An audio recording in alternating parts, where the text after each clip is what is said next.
ఈరోజు నేను సింపుల్‌గా ఇంట్లోనే గ్రేప్ జ్యూస్ ఎలా తయారు చేయాలో చూపించబోతున్నానండి.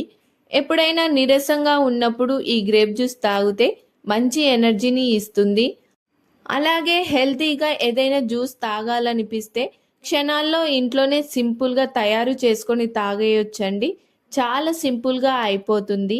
ఇక లేట్ చేయకుండా ఈ గ్రేప్ జ్యూస్ ఎలా తయారు చేయాలో చూసేద్దాం రండి. ముందుగా దీనికోసం నేను పావు కిలో గ్రేప్స్ని తీసుకున్నాను. ఇప్పుడు ఈ గ్రేప్స్ని నీట్గా కడుక్కుందాం.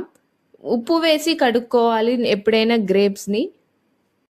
2-3 సార్లు వాటర్లో శుభ్రంగా కడుక్కొని పక్కన పెట్టుకోండి. నేను చేసే ఈ క్వాంటిటీ ఇద్దరికి సరిపోతుందండి. మీకు ఎక్కువగా కావాలనుకుంటే అన్నీ కొంచెం ఎక్కువ క్వాంటిటీలో వేసుకొని చేసుకోండి. ఇప్పుడు వీటిని మిక్సీ జార్లో వేసుకొని మంచిగా గ్రైండ్ చేసుకుందాం.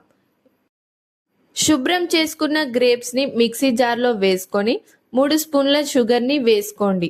మీకు షుగర్ ఎక్కువగా కావాలనుకుంటే 1 లేదా 2 స్పూన్ల చక్కెరని ఎక్కువగా వేసుకోండి. అలాగే ఇందులోకి 5-6 ఐస్ క్యూబ్స్, అలాగే 1 గ్లాస్ వాటర్ని వేసుకొని మెత్తగా గ్రైండ్ చేసుకోండి.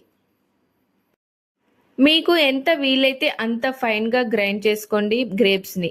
చూడండి, ఇలా ఫైన్గా చూపిస్తున్న విధంగా గ్రైండ్ చేసుకోండి. చూడండి, కన్సిస్టెన్సీ అనేది ఇలా ఉండాలి.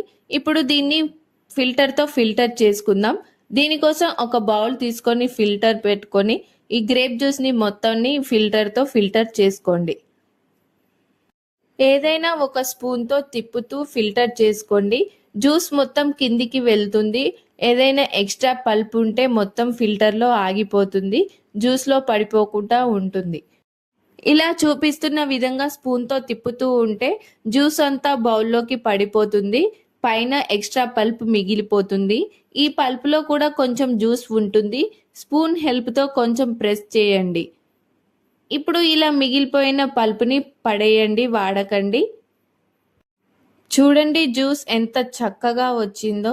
కొంచెం చిక్కగా ఉందండి. మీరు కావాలనుకుంటే కొన్ని వాటర్ వేసుకోవచ్చు, లేదంటే ఇలానే సర్వ్ చేసుకోవచ్చు.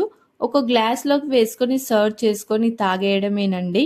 మీకు కూల్గా తాగాలనిపిస్తే 2-3 గంటల పాటు ఫ్రిడ్జ్లో పెట్టుకోండి, లేదంటే ఐస్ క్యూబ్స్ వేసుకొని తాగేసేయండి. లేదంటే డైరెక్ట్గా ఇలా కూడా తాగేయొచ్చండి, చాలా టేస్టీగా ఉంటుంది. నేను చెప్పిన ప్రాసెస్లో ట్రై చేసి చూడండి, చాలా చాలా బాగుంటుంది. మీకు నా వీడియో నచ్చితే లైక్ చేసి సబ్స్క్రైబ్ చేసుకోండి. అలాగే కామెంట్ బాక్స్లో కామెంట్ చేయండి. ఇలాంటి మరెన్నో రెసిపీస్ మీకోసం ట్రై చేసి చూపిస్తాను. Thank you for watching.